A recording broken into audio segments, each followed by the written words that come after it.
Republicans just passed what's being called the worst piece of legislation in modern history, and you might need to buckle up for what's coming in the next 1 to 3 years. This Love Island situation is crazy. It has gotten so much bigger than some reality TV drama. Argentina's president became part of an AI porn smear campaign, and a teacher just lost his job because an obituary outed him. We're talking about that and much more on today's brand new Philip DeFranco show. You daily dive into the news, starting with this. The House just passed Trump's big, beautiful bill today. A bill that's been described as the worst piece of legislation in modern history. A bill that's predicted to have sweeping, devastating impacts for just countless Americans. Taking Medicaid away from 17 million people, gutting access to food stamps, and just generally hurting the poorest people in America while delivering trillions of dollars in tax cuts that'll benefit the rich. Because when we last talked about this yesterday, I said, I think this is going through, but it was unclear at the time if the House was going to successfully pass it, at least by the July 4th deadline that was set by leadership. Because you had the more moderate members upset about the fact that the Senate package made even deeper cuts to Medicaid than the version initially passed by the House in May. But then at the same time, you had conservative hardliners angry that the Senate had made additions that would increase the cost of the legislation and remove some of the cuts that the House bill had made to food stamps and other programs. With it actually turning out that the fiscal hawks were the biggest hurdle. And many in that faction were upset that House Speaker Mike Johnson was just plowing ahead with the Senate version of the bill without allowing the lower chamber to make changes, demanding that they be allowed to negotiate and effectively stalling procedural votes necessary to move the bill to the floor for debate. Despite their so-called strong objections, a big question was this group going to ultimately cave to pressure from Trump as they've been known to do? And wouldn't you know it,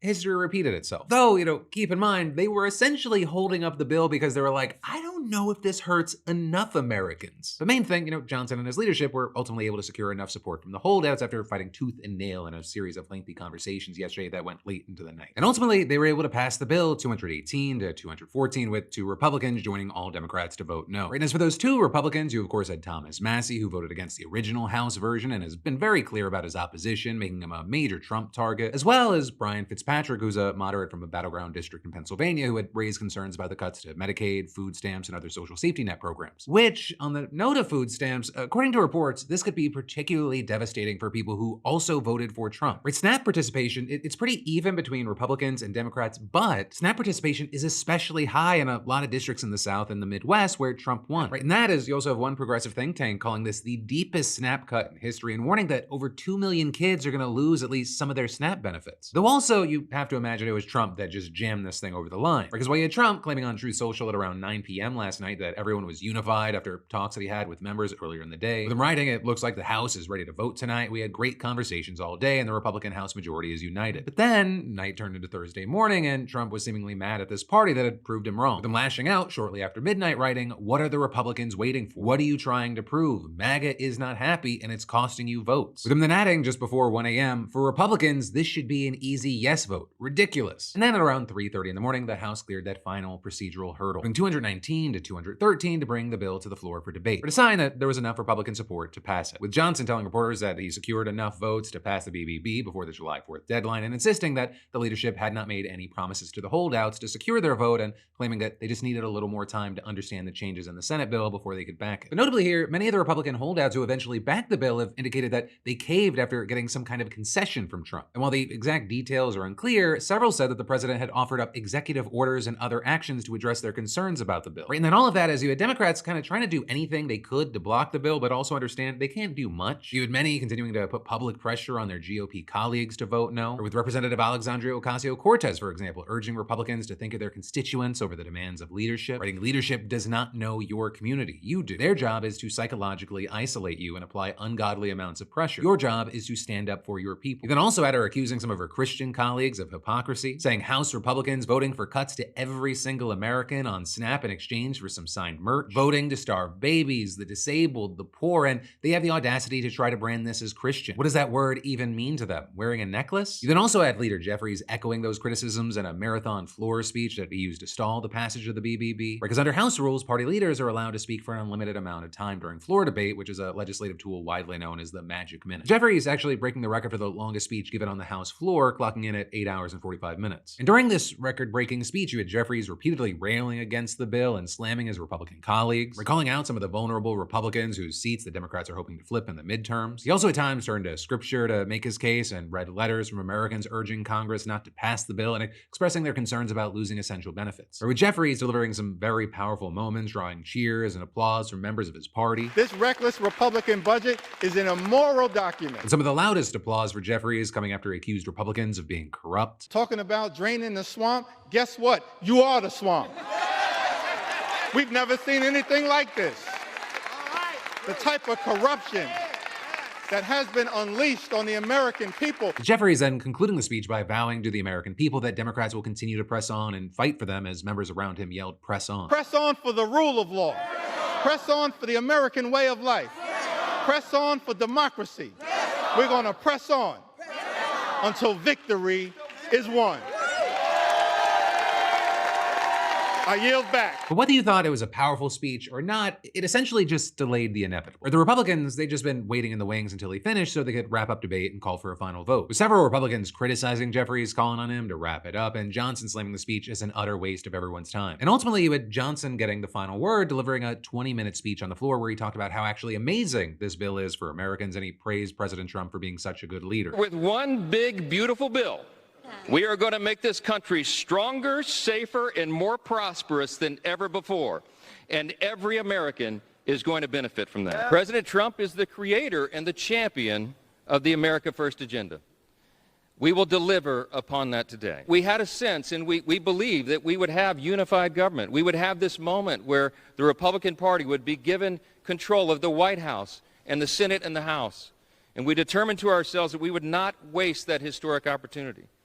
We've had spirited debates, we've had months of deliberation, and now we are finally ready to fulfill our promise to the American people. Now, as far as what happens next, the bill will be sent to Trump's desk, and he's set to sign it during a ceremony at 5 p.m. Eastern tomorrow. You know, time will be the ultimate judge of if this bill will ultimately benefit every American, as Johnson said. But especially as you have countless nonpartisan reports and expert analyses indicating the exact opposite. Right, saying that this is actually going to be incredibly harmful to millions and millions of the most vulnerable Americans. And while, you know, this touches on every single American, unfortunately, it's those people who are going to be the guinea pigs for the most extreme of what's to come. And yeah, time will tell if these people end up being collateral damage for Trump's tax breaks. You know, one thing that Johnson said here is true. The American people gave Republicans the trifecta. The people who voted, the people also who did not vote, especially because so much of what we're seeing here is what they said that they would do. You know, while some of the people who voted for this are gonna end up in a fuck around and find out situation because it's gonna negatively impact them, it's going to affect way more than that. So with some of the impacts here going to be felt immediately and others over the next 1, 2, 3+ years, we as Americans can often have a tendency to have a short-term memory. Remember this moment, who enabled it and who pushed it through. But for now, as we wait to see how this plays out, let me know your thoughts in those comments down below. But then, you know, next up in the news today, we gotta talk about the situation that is insane, but is also unfortunately becoming kind of the standard. Because there's this AI-generated pornographic videos that's being used right now to drag a journalist through the mud in Argentina. And the country's president, Javier Milei, he's just been taking the chance to pile on with his own attacks. Right? And this is just the newest episode in a long-running series to undermine press freedom in the country. But also to fully appreciate this situation, you know, we gotta talk about the journalist in question. Her name is Julia Mengolini, and she's got a radio show and she's a critic of Milei. And once she joked on TV that Milei was in love with his sister, who also happens to be his top political advisor. Right? She never said anything about a sexual relationship, and she later clarified that she wasn't implying anything sexual. But what you're seeing is that Milei's supporters have seized onto that comment to try to justify a fake pornographic video depicting Mengolini with her own brother. And while Milei, he didn't share the video himself, he made it very clear that he considered the smear campaign fair game. With Milei writing, it seems that when she lashes out with her lies, it's fine, but when the tables turn, she cries and wants to take it to court. Right? Milei kind of got obsessive about it. In just a couple of days, he ended up posting or reposting at least 65 messages on X targeting the journalist, with the barrage being called by the New York Times one of the most extreme episodes in a pattern of escalating attacks against journalists by Milei, with many adding that Milei's misogynistic, sexually charged, and often false attacks are eroding press freedom and raising the risk of real-world violence. With one law professor and former judge calling this an attack on freedom of expression because it's a form of indirect censorship, as this sort of thing obviously tends to inhibit speech. Right, and Milei's fire hose here, it's not just for Mengolini. She is just one of several high-profile journalists who have recently been targets of Milei and his allies, with Amnesty International even saying that since he took office in December of 2023, he has publicly insulted at least 41 journalists. Though observers have said that it's actually gotten worse in recent months. Right? I mean, for example, you had Maria O'Donnell, who's another journalist who's been on the receiving end of Milei's insults, saying, "There used to be an idea of an eye for an eye. You come for me, I come for you. Now he openly promotes hatred, insults, and outright disparagement. There's been a shift, and it's gotten far more aggressive." And that shift appears to have started after Milei secured a long-awaited $20 billion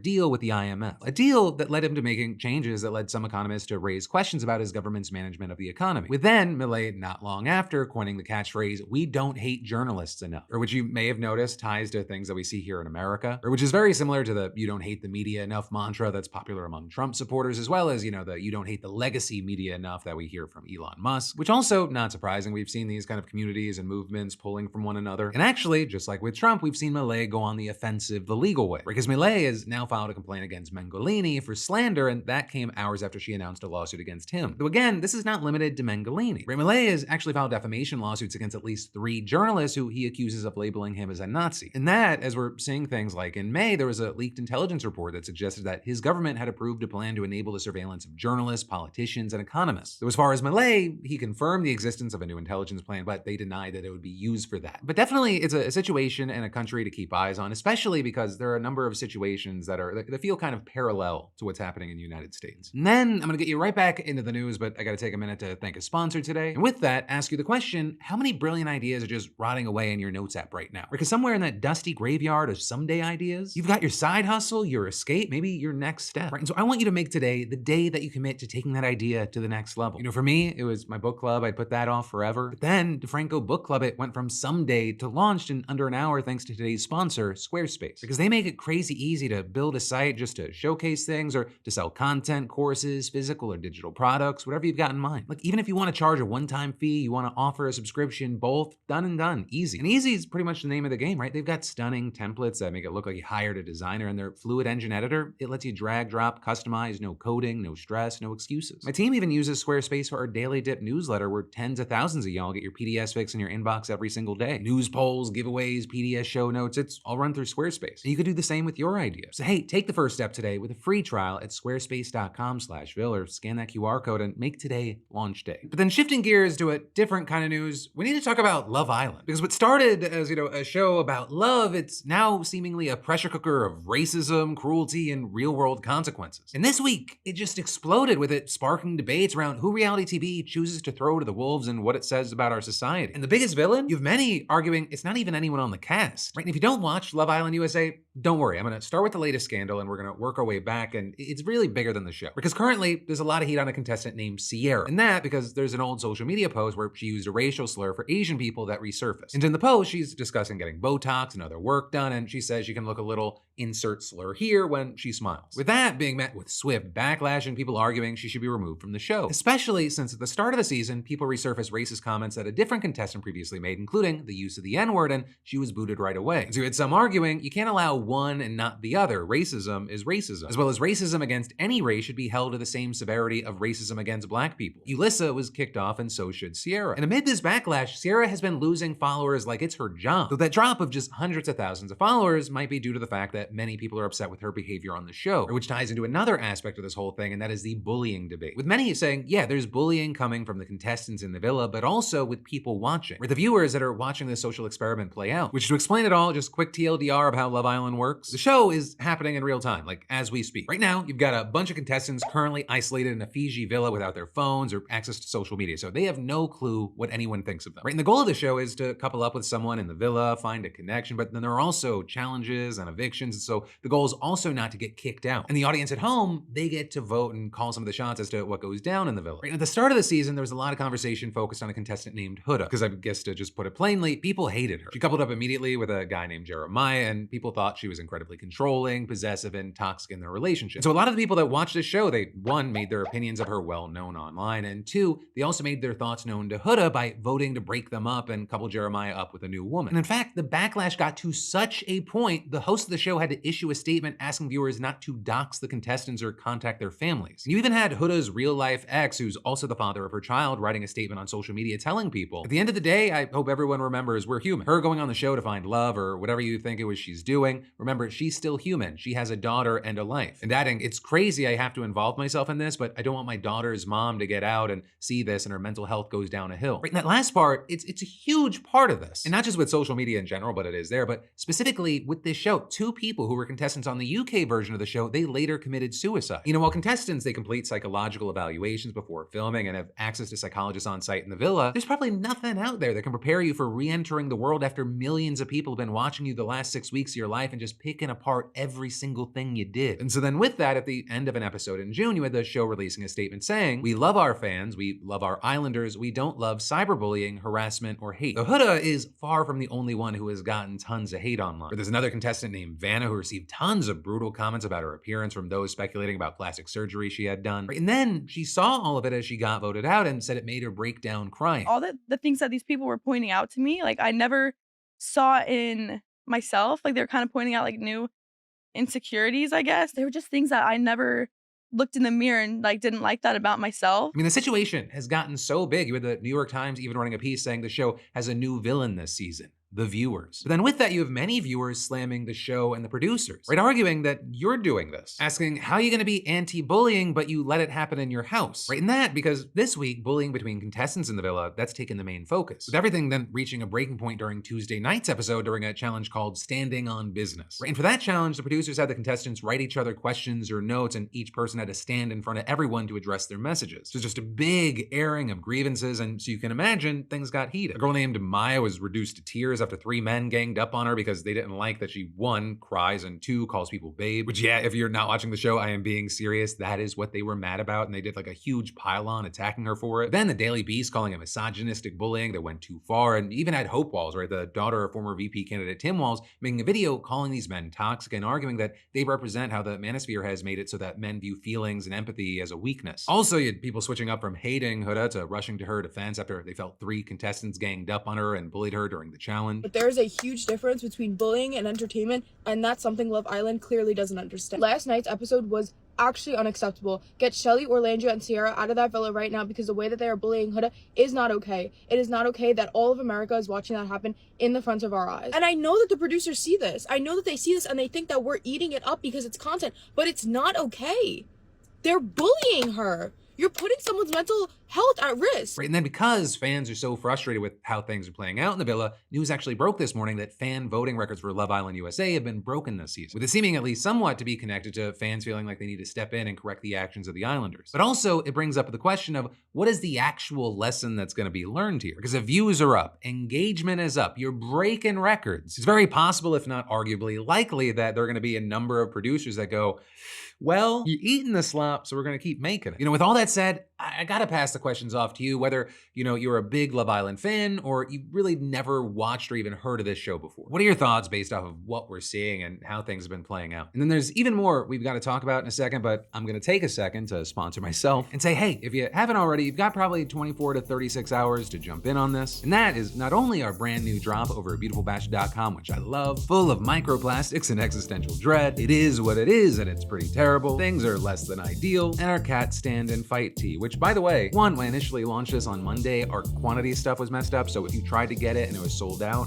I apologize. 2, they're restocked and in new colorways. And 3, even though these are our summertime tees, if you want less fabric, you can also get our tank tops. Oh, and 4, probably the most important thing, if you use code 2bits before 4th of July ends, you will get 25% off. And that's off your entire order, whether it's this new drop or, best-selling classics. All available at beautifulbashed.com. Links in the description. But then next up from that in the news today, we've got to talk about this Louisiana music teacher who taught at the school for more than 20 years and then he lost his job for being gay, which just that alone is crazy, but the how it got to this point, crazier. Right, so this is Mark Richards, and he started a relationship with a guy who eventually became his husband in 2001. And then in 2003, he starts working at the St. Francis Xavier School in New Orleans. Right, and it is a Catholic school, which is important to the story. Because you see, Mark's annual renewable employment contract, it has a morality clause. And specifically, it banned teachers from entering into a, quote, marriage in violation of the rules of the Catholic Church, actively engaging in homosexual activity, or participating in any other activity conflicting with the teachings of the religion. And while all the teachers at schools affiliated with the Roman Catholic Archdiocese of New Orleans have agreed to this, a big key thing is that it has been selectively enforced throughout history. Right, and Mark basically said that he signed the contract because that seemed to be the case, and explaining that that he never kept being gay a secret and he was offered the job anyway. And so, he gets the job. He is part of the community. He is helping raising these children. All of which then led to 2023, where there was heartbreak. Because Mark's husband, he died of a heart attack. And while, he counted on the sympathy and support from many members of the St. Francis community, that ended up changing a few weeks ago. Because some parent ended up finding the almost 2-year-old obituary, realized Mark was gay, and then complained to the school and the archdiocese. With then, just a little over a week ago, the school telling him that they wouldn't be renewing his contract and claiming that he had lied about his lifestyle in the past. Now with this, I'll say this is not a situation where the whole community's on the same page, or when the news got around, you had other parents organizing a petition, and they actually have now collected almost 5,000 signatures calling on the archdiocese to reverse the decision and describing Mark as a beacon of kindness and understanding. But despite that, in an email to the community, you had school officials saying this decision is final and will not be revisited. Right, and then with that, you might be thinking, okay, well, this is probably going to get legal. And to that point, Mark's spoken to a lawyer to see if there'd be a way to get rid of the morality clause going forward. But I mean, looking into it, legally, his options may be limited. Because as it turns out, there was one recent court ruling that actually upheld a North Carolina Catholic school's decision to fire a gay teacher for planning to marry his partner. Though then looking into this even further, even if this doesn't move forward, the New Orleans Archdiocese, one more lawsuit would probably be the least of their problems right now. For one, the organization's 5 years into bankruptcy proceedings tied to decades of child sexual abuse allegations, with it recently agreeing to settle a case involving more than 500 people who say they were abused by clergy for nearly $180 million.